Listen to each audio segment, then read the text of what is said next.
Hello, good people of YouTube. Mountbatten here, and today, the day you're watching this, update 13.10 has gone live, at least for the North American server. Well, actually, at the time this video comes out, the update should be in the process of going live for the North American server, but 13.10 is bringing quite a bit to the game. We're getting the Black Friday event, the Star Trek operation, and the Pan-American battleships are coming out of early access, so everyone will be able to get their filthy grubby hands on the Libertad.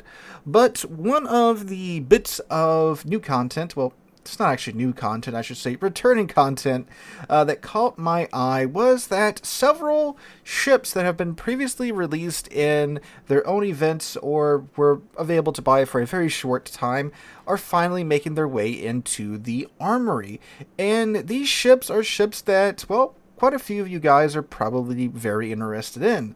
Those ships are the Scharnhorst 43 being added to the armory for 85,000 coal, the Stored 43 also being added to the armory for 85,000 coal, the Karl XIV Johann being added to the armory for 19,300 doubloons, and then the Anhalt, the Tier 8 premium German battleship being added to the armory for 135,000 coal. So this is a new wave of coal ships, and these are being added to the armory on a permanent basis, according to Wargaming. So that means, at the bare minimum, they are going to be around for, I would say, at least a year or two. So, yeah.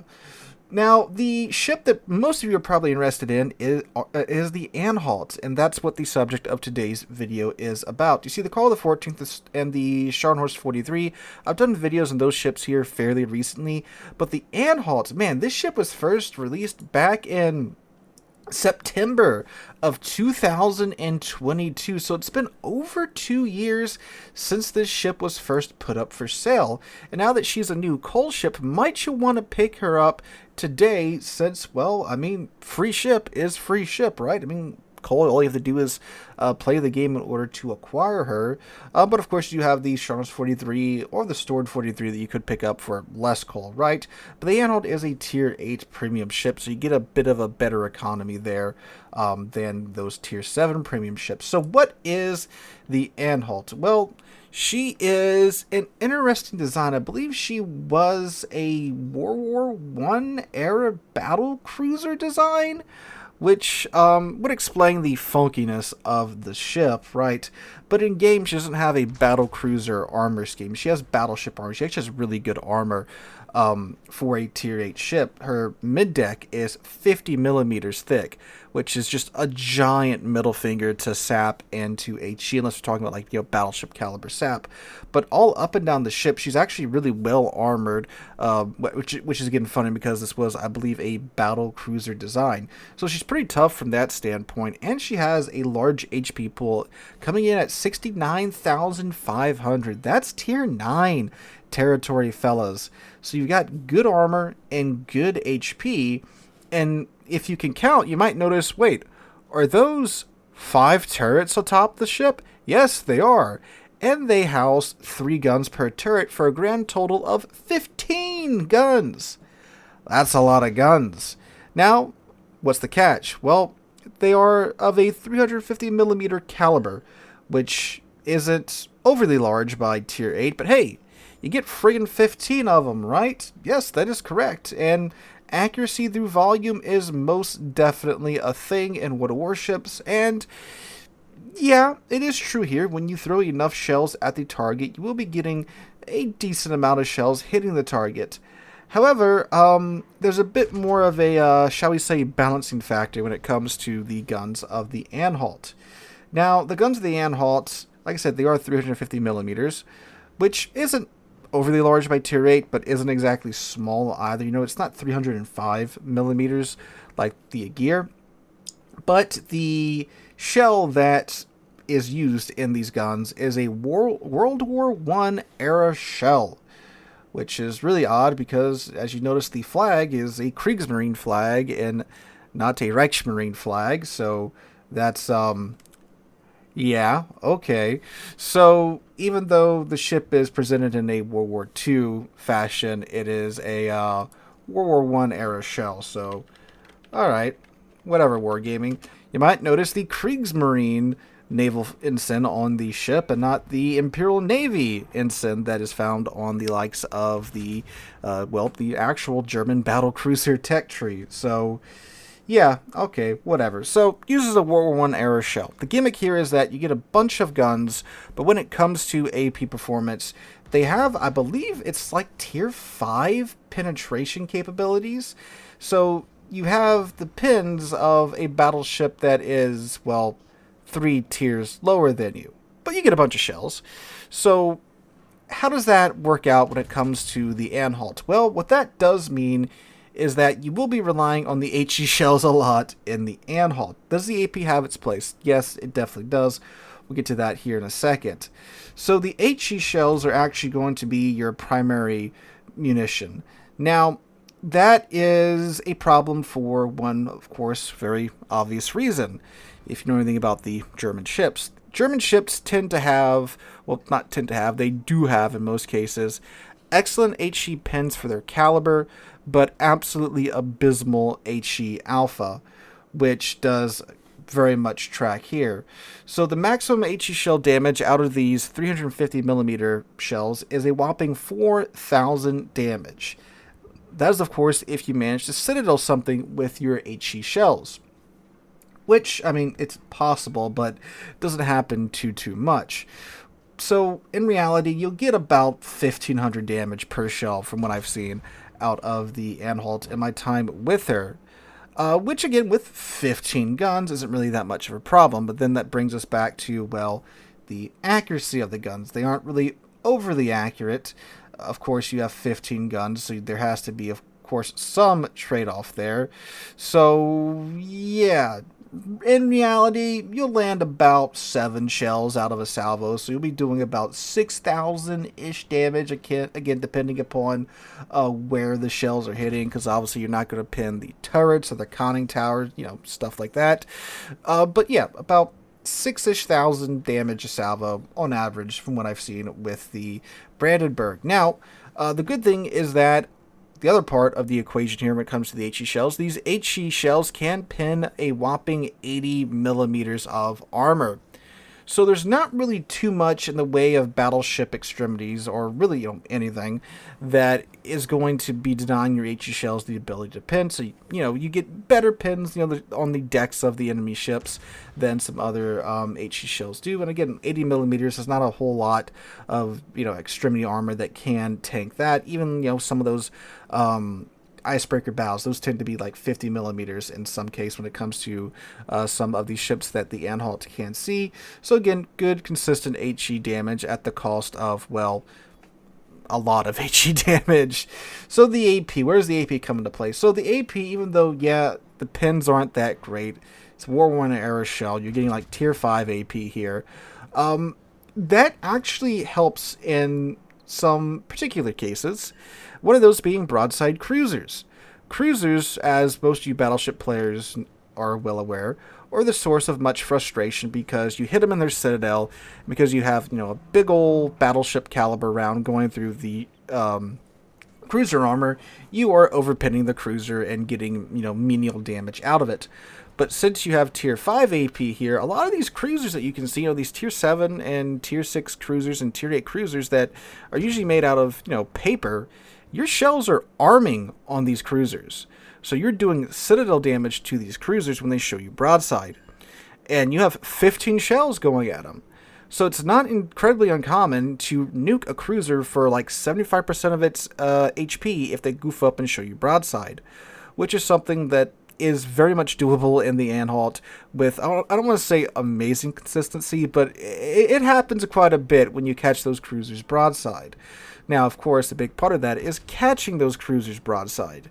If they're not broadside, and if they're angled in, and if they are like tier 8, there's a very good chance they can just bounce your 350 millimeter shells anyway, so that is quite frustrating there. But yeah, when you have those opportunities, oh yeah, it can do it. And of course, it's still AP, it's still 350 millimeter guns, right? When you find ships that have thinner, more exploitable citadels, they will still citadel those ships, and from closer range, it really doesn't matter all that much. But here comes the other, asterisk when it comes to the Anhalt. As you might notice on screen, she is not exactly a speed demon. She, with the not the acceleration flag, the speed flag, can go a whopping 26.3 knots, which is quite slow. I mean, we make fun of Tier 8 battleships that have top speeds around 28 knots being slow, and here we are with one of 26 knots, with the speed flag, mind you. So, that isn't great. Now, you can take Brisk because the Anhalt does actually have a pretty solid concealment range once you fully build into it of 13 kilometers. So you can get up and going, I believe, just a little over 28 knots, maybe 29 knots with Brisk. So that is definitely a viable option, and it actually works well with how the Anhalt does play. I'm not running Brisk because I just slapped my Mecklenburg Commander on the Anhalt, main battery tank build, and that's the commander build that I'm using in the background match that you are watching, and that tends to be what works best for me. But yeah, definitely slapping Brisk on here would it wouldn't hurt, right? So with Brisk, of course, you can scoot around 29 knots, 28 knots, which is much more comfortable. But of course, when you're spotted, then, well, you can't do that. So there's, of course, two sides to everything. But anyway, so Anhalt, at the end of the day, with the low top speed, with the excellent armor, with the guns, with the HE, with the, kind of mediocre AP, she's best played as a medium range ship.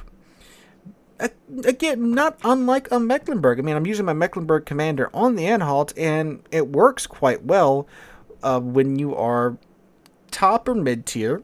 I mean, you're going to be using HE as your primary munition source either way, so it works.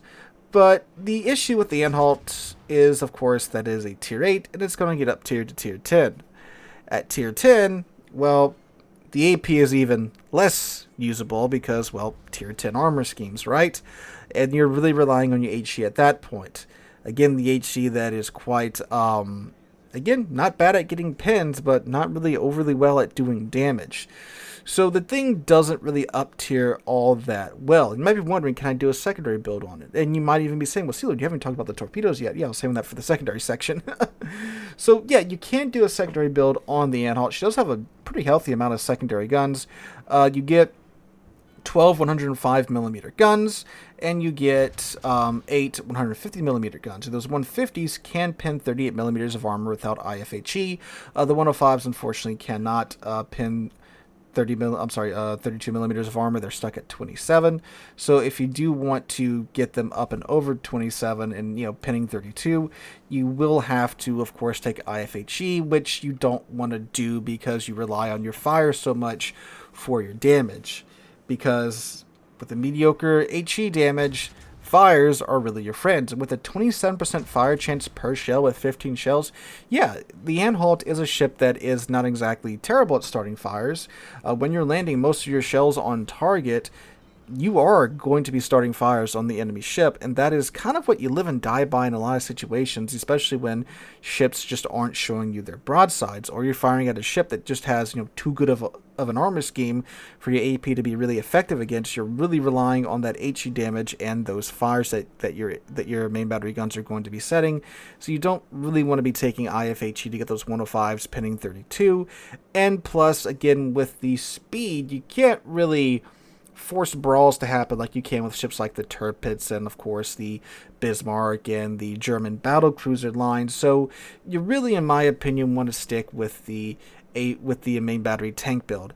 And of course the torpedoes too, which are actually really good. You get bow and stern mounted torpedoes with the turning mechanics, and the torpedoes do 20,000 damage alpha, which is great, but you're not going to be using them in most situations, and at least in random battles. Brawls and ranked is a bit of a different story. You can definitely go with a secondary build there and use those torpedoes to your advantage in a ranked or brawl situation. But as far as random battles go, yeah, just stick with your main battery guns and build into them. Take the dispersion module, build into the survivability of the ship. That is my humble advice to you guys. If you have a secondary build, Anhalt, and it's working, I am so glad it's working for you in brawls. I really wish it would work for me in brawls. So overall, is the Anhalt worth the coal? Well, if you are okay with a mid-range German battleship, kind of like a Tier 8 Mecklenburg, sure, but if you want like a brawling Tier 8 German battleship, I would take definitely either the Tirpitz or the Brandenburg instead. Granted, this is, of course, a coal ship, so you can get this for free by just grotting out your coal, and we do have the Christmas container event coming around the corner where you will be able to earn a lot of coal in a very quick time if you have a sizable fleet. So, yeah. But if you're looking for like a German battleship that does German battleship things, and you want to play it again like a Bismarck or a Tirpitz, just get the Tirpitz or the Brandenburg instead. That they're the more traditional, German brawling playstyle. This is more of a mid-range ship, and it does well in that role. I mean, in the background match, I do 130,000 damage, get 3 kills in a Tier 8 game, so she does well there. I mean, with the armor and with the turret angles, she actually has some pretty nice turret angles from the stern. You can sit angled on a flank, and you can tank for days. Again, the armor is very well suited to just throw up the middle finger at HE and SAP, and of course AP when you're angled correctly. But you got to be very mindful about your speed. You got to be looking at your minimap, being very much aware of what's going on as far as what flank is falling. Is your flank falling? Because you got to get out of there since you're a little slow turtle there. So the nickname, the Gun Barge, is very appropriate for the Anhalt, and it very much plays like one, in my opinion. So, if you're good with that style of gameplay, good with a mid-range German battleship that's mostly going to be HC spamming, yeah, go for it. Again, it's pretty good at deleting cruisers. It's really tanky. It would be a pretty solid all-flank ship to just sit there and kind of, hold the enemy team back, or at least burn them down as they try to push into her. So, yeah, would it be my first coal ship that I'd pick up from the armory? Most definitely not. But if, like you see in the background footage, that's pretty much how I play it and how she does best when I'm playing her at least, then I think it's worth picking up, again, in my humble opinion. So guys, that's my 2 cents on the Anhalt. Let me know what you guys think in the comments down below. Have you played her? Have you been interested in picking her up? Let me know all that jazz in the comments down below. Hope you guys have a wonderful Wednesday and wonderful rest of your week. Hope to catch you guys in the next one.